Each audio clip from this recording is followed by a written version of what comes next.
夏天的夜晚，北京市朝阳区的一个小广场，男人倒在地上，双手捂着肚子，痛苦地呕吐着。旁边有一个女人，嘴里骂骂咧咧，不停地用脚踢这个男人。很快，周围聚拢过来不少人，想看个究竟。我叫你装蒜，我叫你装蒜，你这个窝囊废，耍什么无赖？你以为这样就能留住我了吗？我呸，门都没有！这个女人不停地骂，不停地踢。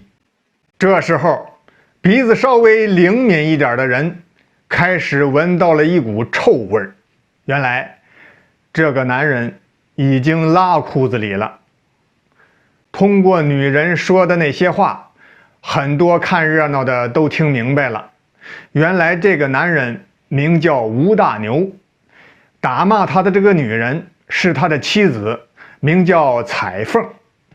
彩凤跟一个姓朱的老板好上了，这老板既有学问又有钱。彩凤嫌弃吴大牛没钱没文化，想跟他离婚。大牛不同意，彩凤就经常骂他。今天是又把大牛臭骂了一顿。大牛急了，心说你不是总骂我肚子里没墨水吗？我就喝点墨水给你瞧瞧。于是他就在文具店买了一瓶墨水，咕噜噜一口气全喝进了肚子。不一会儿，他便上吐下泻，成了现在这个样子。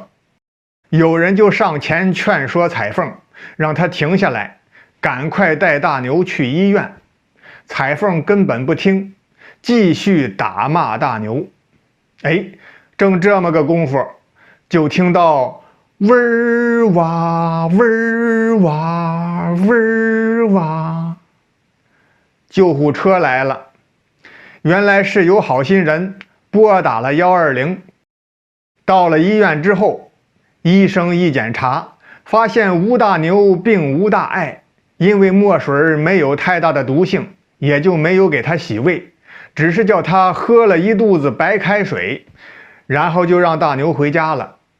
吴大牛在医院喝水的时候，彩凤着急，就先一步离开了医院。吴大牛独自回到家，发现彩凤没在。他心想，今天我都成这样了，你还是不在家等我，照顾我一下，真是太过分了。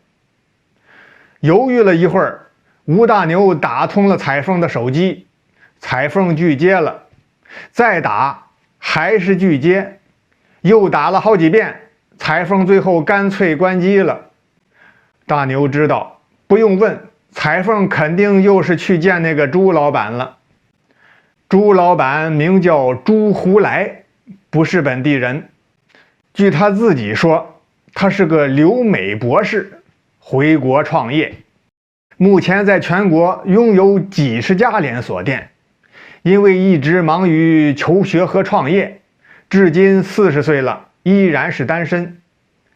一个偶然的机会认识了彩凤，对彩凤一见钟情，追求彩凤。现在他在一家酒店里长期租住，彩凤经常到那里去见着朱胡来。有好几次，吴大牛到酒店找彩凤，苦苦相求，才把她求回家来。现在彩凤关掉手机，吴大牛想到此时此刻自己的妻子正在跟那个朱胡来幽会，多日来积蓄的怒火终于爆发了。啊！他大叫了一声，举起手机就想狠命摔下去。可是手举到半空，他又慢慢放下了，没舍得摔。吴大牛心想，也罢，强扭的瓜不甜，与其整日生活在痛苦当中，倒不如狠一狠心，放手吧。打定了主意，他反倒轻松了，如释重负。看了看墙上的钟表，已经是夜里11点多了，反正睡不着觉，干脆现在就去找彩凤，告诉她我同意离婚。就这样，吴大牛骑上电动车，半个小时之后来到了朱胡来的房门口。砰砰砰，砰砰砰，连敲了几遍门，屋里这才有人说话。谁呀？大牛听出来是朱胡来的声音，于是就说：是我是来找彩凤的。她不在这儿，你还是回去吧。我知道她就在屋里，我是来把话说清楚的，快开门。说什么说？她真的不在这儿，你快走吧。见对方不肯开门，吴大牛眼珠一转，有主意了。警察同志也在呢，你再不开门，我们可就闯进来了啊！说完这话，就听屋里一阵悉悉嗦嗦的声音，然后就是开窗户的动静。大牛一想，糟了，这里是2楼，这对狗男女不会是跳窗户逃跑了吧？想到这儿，他赶紧跑下楼梯，到1楼，来到外面的街上，果然有个人倒在路边，双手捂着脚丫子，正在那呻吟呢。哎呦，哎呦！此人正是那朱胡来。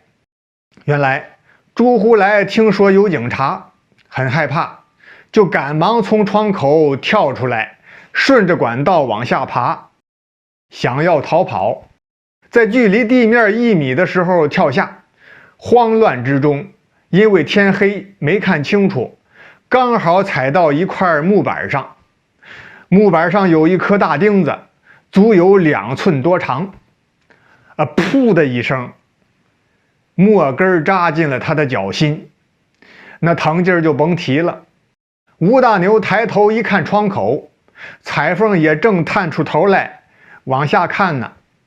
正这时候，警察来了，原来是酒店服务员发现不对劲儿，怕出事儿，打了报警电话。